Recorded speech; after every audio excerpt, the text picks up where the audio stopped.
internautes, bonjour. C'est toujours avec un réel plaisir de vous retrouver dans votre émission Autour de l'essentiel, c'est votre site préféré Sen Kaddu. Donc comme chaque semaine nii lay demee donc seen émission Autour de l'essentiel ñoo fi ànd ak ay ganam yu màgg ñu fas yéene ñoo waxtaanee ci ay thématiques je vous l'avais dit national du moins comme international. Tey rek ñu fi ànd ak ay jeunes sénégalais yu nga xamante ne nii sont pertinents et je pense bien que ni on fait pas fausse route li nga xamante ne moom mooy suñu thématique. Donc comme chaque semaine nag dañuy indi thème bi nga xamante ne ni moom mooy doon thème du jour tey nag autour de l'essentiel ñëw ak li nga xamante ni moom mooy le Sénégal un modèle de bonne gouvernance mu doon li nga xamante ni moom mooy point d'interrogation mais nag duñ ci wéet benn yoon tey ñu ànd ak ki nga xamante ne ni moom mooy un jeune très talentueux ñu koy wax monsieur Ibrahima Khalilullah Mbodj mu nekk un jeune leader communicant. Donc xam naa rek sans plus tarder dañ koy jox la parole mu mun présenter wu ak yi nga xamante ni mooy yéen mbokk internautes yi Ibrahima ñu ngi lay nuyu bu baax. waaw maa ngi lay fay soxna Ramatoulaye di kontaan trop di ci invitation bi ça fait toujours un plaisir de répondre à l'invitation quand même des jeunes engagés comme vous di nuyu ñëpp ñi nga xam ne ñoo ngi ñuy seetaan au niveau national comme au niveau international commençant par Dioudoubou c'est dans Sédhiou passant par Lindiane dans Ziguinchor ba Parcelles Assainies fi ñu dëkk passant par tous les coins et recoins du Sénégal et de la diaspora ñuy nuyu ñëpp di ñaan lépp lu ñu fi wax rek mu doon njëriñ parce que sëñ Cheikh day wax ni nit lépp lu muy wax dafa war a doon njëriñ lu koy jëriñ wala mu doon luy jëriñ ñi koy déglu kon njortu nañu ni lépp lu ñu fi wax rek luy jëriñ peuple sénégalais la waaye luy jëriñ ndaw yi Sénégal la parce que ndax fu ñu taxaw rek yàlla dafa dogal ndaw ñi lañ fay taxawal jërëjëf. lu ñuy def rek dafa fekk ne ndaw ñi lañ koy defal comme ni nga ko waxee je me dis que la jeunesse est au centre de toute action boo xamante ni rek mën nañ ko te comme fii seen kàddu la ñu wax moom mooy doon kàddu askan wi donc yaakaar naa ni bépp actualité wala thème bu ñu fi yëkkati rek day doon loo xamante ni lu war a amal njëriñ askan wi la donc comme sànq nu ma leen ko waxee thème du jour bi nag day dem ci li nga xamante ni moom mooy le Sénégal je pourrais même le dire ainsi est un modèle de bonne gouvernance donc tey ji fas yéene ci waxtaan ak ki nga xamante ni moom mooy suñu invité donc Ibrahima xam naa comme dañ ne autour de l'essentiel rek ñun dañuy dem brièvement li nga xamante ni moom mooy dans le vif du sujet tey bu ñu xoolee li nga xamante ne nii mooy dans le gouvernement sénégalais donc gisoon ne son excellence le président Macky Sall mu jëloon ay engagement pour instaurer li nga xamante ne nii moom mooy la bonne gouvernance dans les stratégies de développement national donc yow selon yow en tant qu'acteur ban évaluation nga mën a def ci li nga xamante ni moom mooy stratégie yooyu noonu. di kontaan trop ci sa question bu am solo boobu parce que aujourd'hui au Sénégal c'est important ñuy waxtaanee gouvernance d'abord waaye ñuy waxtaanee aussi cette gouvernance est-ce qu'elle est bonne ou mauvaise mais aujourd'hui la question c'est Sénégal 2 points quel modèle de bonne gouvernance point d'interrogation pour man aussi Sénégal bu ñu waxee Sénégal 2 points ça englobe tout on pouvait commencer par Sénégal de Léopold Sédar Senghor passant par Sénégal du président Abdou Diouf jaar ci Sénégal du président Abdoulaye Wade ba ci Sénégal du président Macky Sall mais du fi xaj mais bu ñu nee Sénégal bonne gouvernance foofu dañuy xool ba xam ñu réew mi ñu am sànq da nga tudd ci sa biir question wax ci lu am solo mooy instaurer pour man aussi bonne gouvernance nekkul lu ñuy instaurer mais lu ñuy def la nit ñi di gis c'est-à-dire si vous dites que la volonté du chef de l'État c'est d'instaurer la bonne gouvernance on n'instaure pas une bonne gouvernance bonne gouvernance lu ñuy dund la mu nekk ci suñu quotidien ñu wane ko ci li ñuy def parce que suñu waxee bonne gouvernance il y a 12 principes de bonne gouvernance parce que bu ñu waxee Ramatoulaye est belle dafa am ay critères yoo xam ne dañ ko gis ci yow moo tax ñu nangul la sa beauté bu ñu waxee bonne gouvernance il y a 12 critères yoo xam ni suñ ko gisee ci am réew ak ci am doxalinu réew dañuy jàpp ni réew moom am na bonne gouvernance bi ci njëkk mooy la participation et la représentation ak ay élections yoo xam ni dafay conforme aux normes aux droits donc bi ci topp mooy la réactivité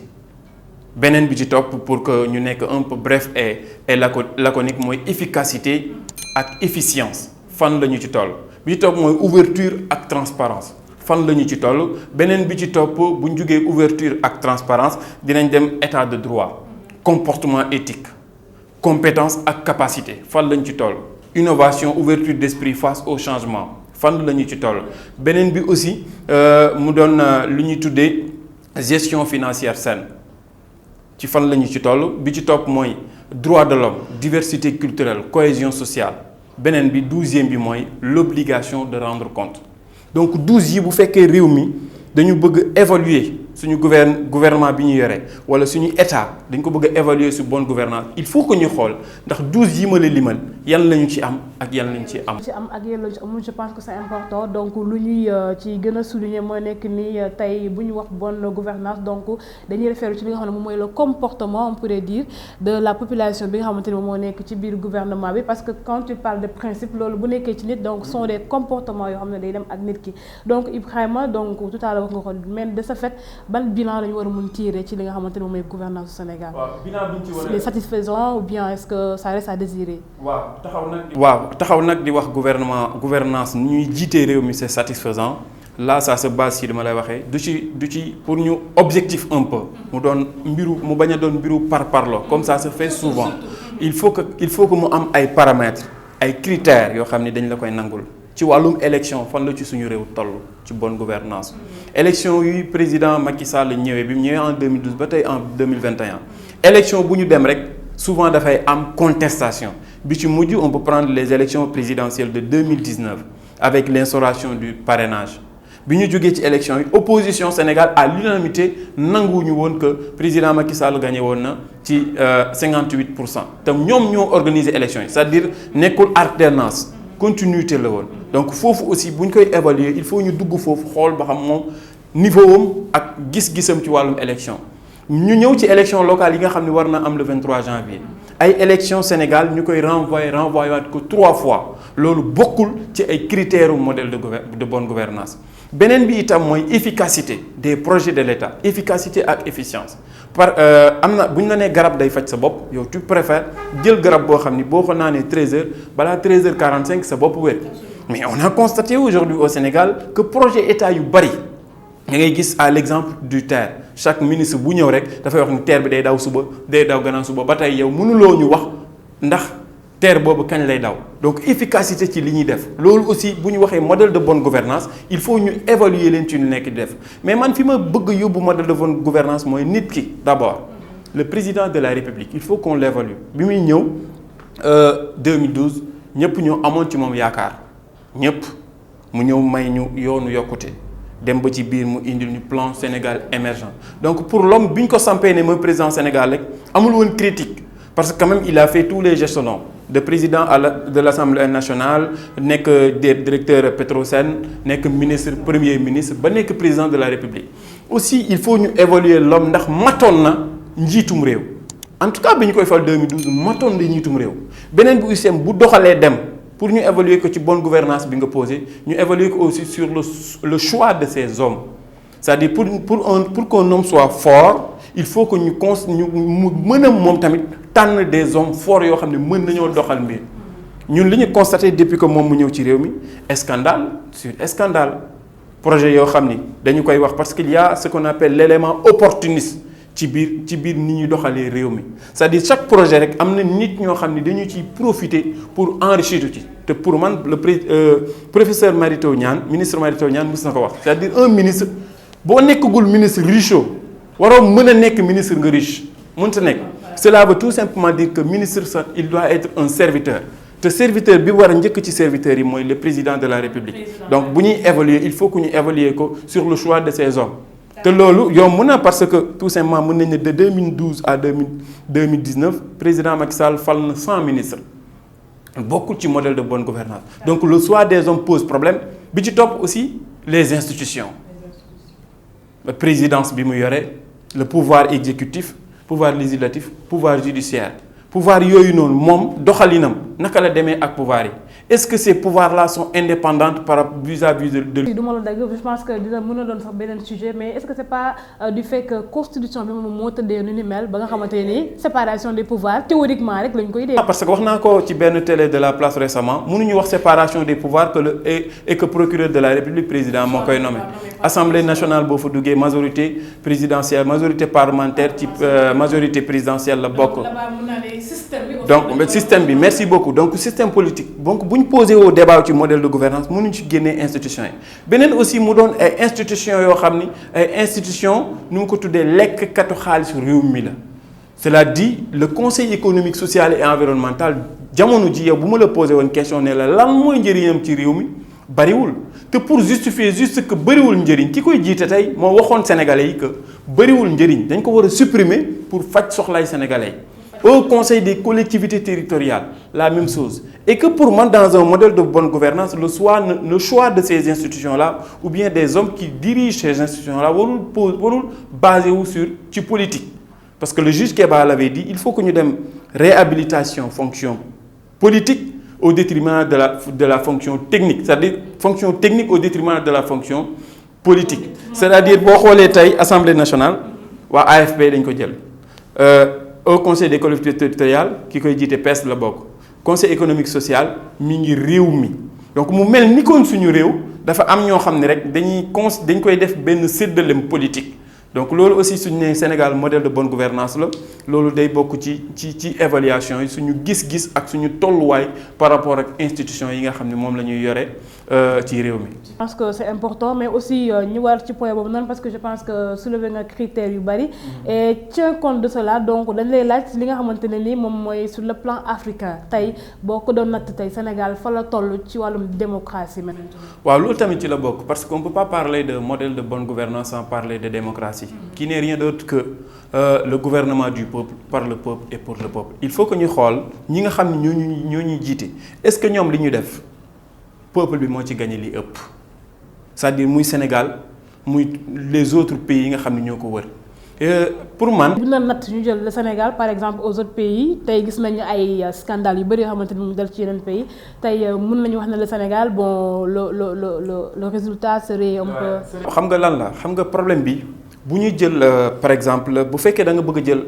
Yawou Dial lutteur comparé ko ak Balla Gaye bëgg fa def comparaison dafay metti cela dit il faut que ñu comprendre benn affaire gis nga Sénégal boo koy comparer ak réew yu ñu wër mën nga ne voilà modèle de démocratie et cetera mais boo jëlee par exemple réew ñoo xam ni seen démocratie dëgër na maanaam matal nañ sa professeur buy comparer sa note ak beneen note day jël ki am 20 mu comparer ak sa feuille ak yow ba xam ki am 20 ni mu def ba am 20 yow naka lan moo la manqué pour nga egg foofu. est-ce que aussi loolu aussi du su ma sous-entendre la réponse est-ce que du war na ne aussi le Sénégal par rapport aux autres pays africains on est largement en avance. on est devant mais c'est relatif. xam nga lu tax mu relatif parce que réew mi aussi dañu am ay valeurs réew mi dafa am loo xam ni réew yu ëpp ci li ñu wër amuñu ko. réew mi poids culturel bi ak poids religieux bi daf fi ëpp daf fi bari réew mi ay nit mën nañoo yëngal waaye ay kilifa mën nañoo àddu rek mbir mi mel ni dara musu fee xew donc loolu aussi ça participe sur stabilité wu pays bi mais aussi benn affaire mi ngi am mooy bu ñu bëggee réew mi ci wàllum démocratie avec le président Macky Sall wax dëgg neex yàlla am na côté boo xam ni dellu nañ ci ginnaaw parce que réew mi itam gis nañ fi récemment ay télé yu ñu tëj gis nañ fi ay rajo yoo xam ni posé na problème gis nañu fi ba tàyyi itam ay marche mais loolu commencé wul ci moom ci président Macky Sall gis nañ fi ay marche yoo xam ni non autorisé la ay émeute am na fi récemment yoo xam ni ña ko doon kaas nee nañ dañu bëgg xeex suñu démocratie gis nañ fi aussi ay adversaires politiques yoo xam ni ñu ngi leen di néewal doole te pour man aussi loolu dafa bokk ci liy néewal doole. est-ce que kon tey du ñu def benn taxaw solo parce que tout à l'heure wax nga ko que ni commencé wul ci président Macky Sall donc est-ce que ñun nekkuñ ne comme ça nga wax naa la ko yoo am problème de système parce que tey bu ñu jëlee Abdoulaye Wade lu ñu ko doon reproché Macky Sall bu ñëwee loolu lañ ko reproché et bon si je me trompe pas aussi keneen bu ñëwee aussi dañ ko reproché la même chose donc à la fin est-ce que du doon loo xamante ni dafa xas instauré ci li nga xamante ni moom mooy. waaw xam nga problème système bi gis nga système bi même bu ñu ko changé woon l'homme réew mi mënuñu ko dénk extraterrestre cela dit lépp c'est toujours les citoyens sénégalais yi mën a jiite réew mi ñoo koy jiite c'est-à-dire on a un problème d'homme et de valeur c'est-à-dire man parfois damay poser wu question nga baal ma Ramatoulaye damay poser wu question naan bi juge Kéba en 2005 à l'université Cheikh Anta Diop de Dakar bi mu jàkkaarloo réew mi di leen wax ni cultivons l'honnêteté et le courage au travail que chacun au poste où il est du ministre au planton du chef d'entreprise aux manœuvres considère comme reposant sur ses seules épaules le destin de la nation parfois damay am envie poser wu question ndax suñu njiit ñii ñu am dañoo nekkoon ci amphi bi di nelaw wala dañoo ñëwul woon wala amuñu chance parce que année boobu man maa ngi def C2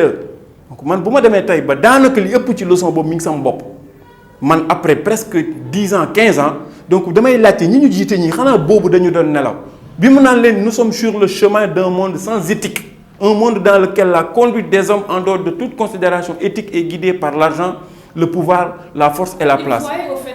Merci beaucoup, parce que foofu wax naa la léegi critère de bonne gouvernance 11e bi daf lay wax comportement éthique. Comportement éthique benn label bu ñuy wax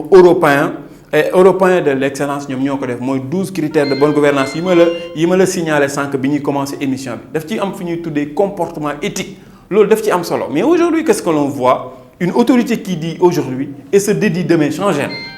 léegi Sénégal mais merci beaucoup, parce que léegi Sénégal mag ñi kilifa yu ci ne li fi ne rusatuñu wax tey weddi ko suba devant tous les Sénégalais. On a un problème de crise de valeur moo am en fait. On a un problème de valeur. wax naa récemment ci benn télé ma ne ko problème li tax yar rafle ci réew mi mooy ñi war a yaru ñoo nekkul ay référence c'est-à-dire bu dee kilifa boo waxee tey weddi ko suba ba pare di défendre li nga weddi c'est ça le problème. Da ngay invité fii nit mu taxaw di wax mu leer ko ni li mu wax wuute na ak la mu waxoon démb wala mu leer ko ni li mu wax dara amu ci mais ci mbirum parparloo ak yaakaar ni sa wërsëg mi ngi ci loxoy doomu aadama loolu kese moo leen ci dugg. Donc bu ñuy évaluer modèle de bonne gouvernance il faut tamit ñuy dellu ci valeurs yi. Man sama débat sujet bu mu mënta ko doon wax ni Sénégal l'homo sénégalensis moo am problème c'est-à-dire on a pas problème d'infrastructure boo duggee ci réew mi yëpp gas nañu ko. On suppose inchallah nañu fi fekk que d'ici des années Sénégal dina xaw a changer xar kanam waaye xar kanamu Sénégal lu mu changer ba tey boo jógee fii 5 minutes mën nga dugg Parcelles Assainies unité 5 te nit ñi pare wuñu pour piloter changement boobu dañuy poser problème. Donc s'il y a bonne ou mauvaise gouvernance il faut que nit ñi xoolaat seen bopp il faut que ministre bi xam ni man dañu ma fal non pas pour me servir sama bopp. Pour se servir mais pour me servir réew mi pour ma xam ni bés bu ñu ma falee maa ngi mel ni maçon bu ñu ne rek tabaxal kër gi népp lu ma def ba kër gi rafet ba suba ku bëgg a tabax woo ma dama koy def. Donc il faut que DG bi aussi xam ni li ñu ma jox nekkul loo xam ni dama ci war a enrichir maag samay mbokk mais dama ci war a jëfal li réew mi ba nga xam ni suba bu ñu nee réew mi de ñi ko bëgg jiite ma ne man de doonoon naa ministre ñu ne la ba nga doonee ministre loo defoon nga ne def naa lii mais ce que l'on constate aujourd'hui quand on nomme un ministre dafay yaakaar ni ministre diw la dafay yaakaar ni ministre waa koñ ba mu dëkk la dafay yaakaar ni ministre ñamu àndal la. Or pour ñun li ñu xam ci bonne gouvernance mooy fexe ba mu am transparence fexe aussi modèle de bonne gouvernance bi ñu ko waxee ci critères yi wax naa la ko sànq bokk na ci gestion financière saine mais ku waxal kulul xaq wala kaana mu ran ku waxal yàlla rek xam ni am nañ problème gestion financière saine parce que 12e bi nag bi may ñëw mooy obligation de rendre compte te foofu ma la ko waxee sa xel war a dem ci récemment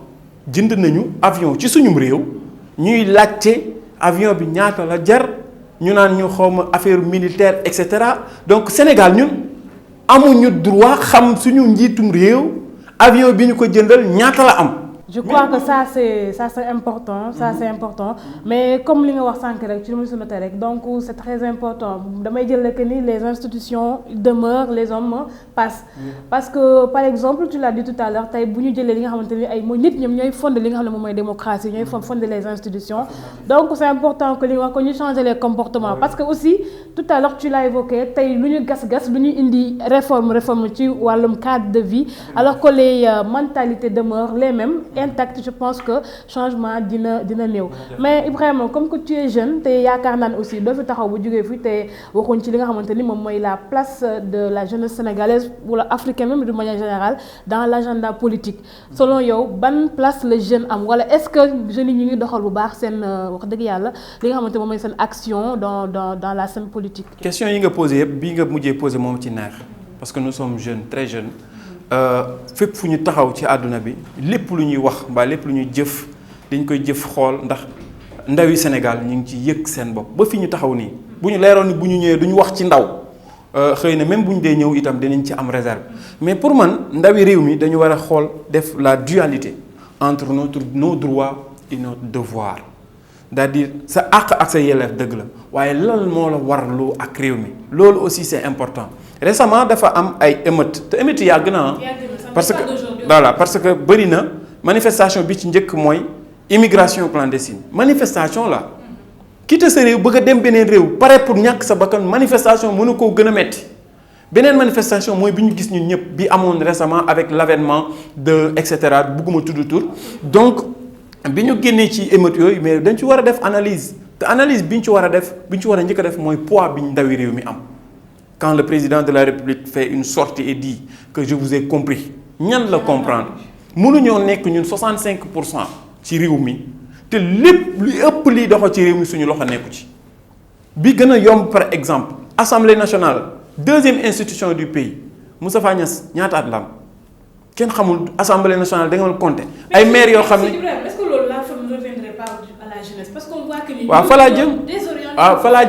fa laa jëm moo tax ma ne la am na taxawaay bu ma nee la taxawaay mooy taxawaayu ndaw ñi man je suis pour aujourd'hui et fépp fu ma taxaw ma wax ndaw ñi nañu pare pour jël suñu ay responsabilités dugg ci liy doxal réew mi parce que tamit bu fekkee da nga xeex wala nga gis tàngal di jooy ba jot ci tàngal bi sa problème moo war a nekk léegi man am naa sama tàngal utiliser naa ko léegi ka ma jox tàngal bi lan lay xaar ci man c'est-à-dire il faut que ñu xam ni 65% lañ 65% boobu warul doon faiblesse ci ñun dafa war a doon espoir ci ñun dafa war a doon loo xam ni dañu war a Ibrahima Boye dafa war a def boppam réew mi lu fi dox man sama loxo daf ci war a bokk parce que ñun ñoo fi ëpp nañu noppal mag ñi tuuti doxal dugg ci liy doxal réew liy jëmale réew mi kanam sur l'ensemble des domaines oui te loolu fi muy commencé mooy je suis né après les années 90 ñu ngi tey 21e siècle nañu def évaluation mon pays a 61 ans sur l'ensemble des domaines je suis jeune agriculture fan la ñu tolloon fan la ñu ci toll élevage fan la ñu tolloon fan la ñu ci toll innovation technologique fan la ñu tolloon fan la ñu ci toll et cetera ba mu jeex maanaam ndaw mi instant bi taxawaay boobu la war a am entrepreneuriat le problème de chômage il y a un problème de chômage il y a un problème d'emploi il y a un problème de l'employabilité des jeunes ñi amuñu xëy waaye jeunes ñi am na ñu amul métier da ngay am bac rek boo nekkee élève am bac ñu yóbbu la université nga ne da ngay jàng anglais booy jàng anglais wala espagnol awma contre ma dara ci ñu koy def ils sont d'excellents de brillants étudiants mais imagine nga def école primaire secondaire ba egsi am sa bac dem université ñu ne la looy def nga ne anglais nga def anglais wala nga def espagnol 5 ans def nga 25 ans ci sa vie mënoo lu dul làkku jàmbur ça mérite réflexion d'où notre défense et notre engagement pour faire la promotion de l'entrepreneuriat des jeunes loolu aussi ndaw yi réew mi ñu ciy am xam-xam bref pour bañ a guddal comme temps bi bariwul ndaw ñi instant bi nañu am taxawaay surtout nag taxawaay bi ma ci gën a soxla il y a une autre vague de manifestations qui s'annonce ça va t'étonner peut-être mais l'autre vague de manifestation c'est pas une vague de manifestation dem taal fenn dem taal kër jàmbur dem taal feneen ñu koy def néew ma bu ñu ko def wala bañu ma ni lañ koy def cause la peut-être cause bu nekk ak ka koy doxal ak la tax mu koy doxal l'autre vague de manifestation c'est une vague de manifestation citoyenne le 23 janvier 2022 dañuy dem élection locale pour man maa ngi ñaan Sénégal di taxaw avec fermeté di wax ndaw yi nañu participer activement ci élection yi ñu nekk ñi ci mën a nekk candidat lañ déclarer ouvertement dem nekk candidat am seen fit am seen engagement ba pare jege borom xam-xam yi uti xam-xam uti des bagages intellectuels pour jëm ci loolu parce que c'est ça l'autre vague de manifestation c'est une vague de manifestation citoyenne ñu dem instance de décision yi ñu jëm que ça soit mairie yi que ça soit assemblée nationale ñu fexe ba dini dugg ci massivement loolu mooy waral ñu tàggoo ak li xew ci réew mi tey. je crois que Ibrahima li nga wax c'est important mooy li nga xamante ni moom mooy ndaw ñi parce que yaakaar nañu ñoom ñooy relève bi demain tey aussi quoi qu'on puisse dire tey suñu aînés yi lu ñu fi yàgg tôt ou tard ils vont devoir quitter te il faudrait que ñu bàyyi fi une bonne graine boo xamante ne ni dinañ mën a relever tout défi mais aussi ñu répondre aux attentes yi nga xamante ne ni askan ñu ngi leen koy xaar sànq wax nga ko ci élection locale yi donc je pense que beneen point la boo xamante ni mën nañ ko soulever mais day am leneen loo xam ne ñu ñëw la rek Ibrahima xanaa juste faire une petite analyse ci li nga wax ndaw ñi juste même message lay doon parce que c'est important li nga xamante wax nga ko kon ndaw ñi ñu am responsabilité xam aussi lan moo leen di xaar face à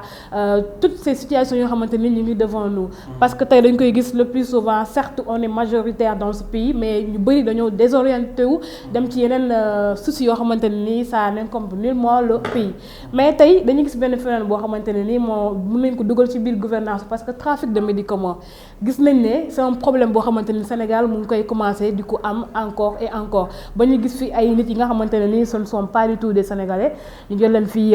gracier sax ci li nga xamante mooy loolu ces temps-ci gisaat nañ fi le phénomène yow face à cette situation ban responsabilité la état am face li nga xamante ni moom mooy le trafic de médicaments. Trafic de médicaments côté boobu peut-être j'ai l'habitude quand même de dire que nit mënut a nekk expert ci lépp. nit mënut a nekk aussi borom xam-xam ci lépp. même si je suis invité aujourd'hui problème médicament ak problème sanitaire am na ay nit spécifique yoo xam ne mën nañ ci wax mais li ñuy def rek mooy analyse de forme du ñu dugg peut-être ci fond bi parce que xamuñu réellement lan moo koy indi mais gis nga am réew bu ñu nee bonne gouvernance kon léegi mën nga répondre sa question que Sénégal dese naa nekk modèle de bonne gouvernance parce que modèle de bonne gouvernance aussi am na loo xam ni day wàññeeku liy wàññeeku mooy les scandales les trafics les faux Sénégal il y a trop de faux médecins gis nañ ko fi gis nañ fi faux député faux lu nekk rek am na ci Sénégal faux gendarme et cetera donc loolu bu amee ci am réew dañuy xoolaat ñi ñu jiite seen taxawaay parce que nag li olof naan xawma lii bu am na jinne bu kii bu bukki bu yabee gëléem ca doxin bala loolu aussi ñu xam ko bu ñu yabee ba chaque instant ñuy def ay trafic ci suñu réew trafic de médicaments trafic de kii ku mu nekk di def loolu ñoom tamit dañu war a am vigilance d'abord beneen bi mooy ñu am police c'est-à-dire police j'ai pas waxuma police bii di jàppaate mais police mooy lan mooy gars yi di sanctionner ba nga xam ni keneen dootu ko ñemee def keneen dootul ñemee def di trafiquer mais malheureusement xam nga ce qui se pose ci trafic yi mooy les éléments opportunistes parce que un trafiquant de médicaments bu ñu demee ba ñu koy gracier rek il y a problème il y a réellement problème te yow xam nga fi problème. gis nañ ne récemment même le gouvernement a publié une liste pour dire que ni le gars même qu'on avait gracié bokkul ci détenu yi nga xamante ne ni moom le président signé donc aussi y a un autre problème aussi. waaw mooy li ma la wax mooy est-ce que réellement il reçoit les informations parce que am na réforme majeure bu président Macky Sall def bi mu faluwaatee en 2019 mooy supprimer le poste de premier ministre nekk moom le chef du gouvernement loolu dafa war a am impact ci lépp parce que lépp li ministère yi di def ak ñëpp day centré wu ci moom kenn ci ñoom ñemewut a def lenn te jaaruloo ci moom surtout que nag grâce présidentielle loolu par décret la donc grâce présidentielle dafa war na nekk mbir moo xam ni nit warut a yàpp président ba boole nit ci grâce te bokk ci. donc loolu aussi ça fait partie des choses li may wax il faut que ñu am d'abord prudence vigilance waaye am courage sanctionner ñi nga xam ne c'est-à-dire il faut ñu am ñu bàyyi bayal moo ñu yóbbee li ñu nekkee nii yépp ba pare moom mi jiite réew mi mu considérer aussi que nekkuñu royaume récemment parce que bonne gouvernance li xew barki démb rek mën na répondre suñu question mooy son beau-frère ki nga xam ni magam bu jigéen lay denc moom président de la République génn na ne ko nekkuloo nguur nekkuloo ci maanaam ci royaume man daanaka daf ko xas te kooku daanaka bu fekkee am na ñu ko jege ci réew mi kooku ci ñi ko gën a jege la bokk. Est-ce que ce ne sont pas aussi des questions politiques? C'est des questions politiciennes mais ça nous permet quand même de répondre question bi nga wax nii am na gouvernance bi nu muy demee waxuma la sax sa beau-frère mais keneen ku dul sa beau-frère du la taxer yenn kàddu yi donc pour man faux médicaments yi il y a problème de vigilance beneen bi itam bu ñu jël lépp j'ai l'habitude de le dire bu ñu jël lépp jébbal ko président de la République Macky Sall après tout nit la li mu mën mooy tànn ay nit dénk leen ñi ñu tànn wax naa ko sànq ñi ñu tànn aussi nañu yërëm Sénégal nañu yërëm askanu Sénégal nañu xam ni fa ñu leen teg dañoo jël 196 Sénégal am na 16 millions d'habitants ñu nekk ci 196 000 kilomètres carrés donc réew moomu pour man rëy na rëyul waaye 16 millions bu ñu la ci jëlee yow ne la lii domaine bi yow lañ ko dénk da nga war a xool sa diggante ak sa borom jëriñ askan bi na askan bi nekk nii sa borom nekk nii sa miroir na nekk li may def nii lan laa ci jublu li may def ni génne koo xam ne faux médicament dañ ko jàppee ci trafic médicament nga fexe ko ci ay am valeur ñaar am na respecté woo ki la jox nombre tànk bi nga ko sañee def waaye respecté woo askanu Sénégal parce que médicament yooyu bu amee médicament buy rey yow nit ñi bu 5 personnes deewee wala benn bakkan deewee rek ñun ñëpp dafay dëpp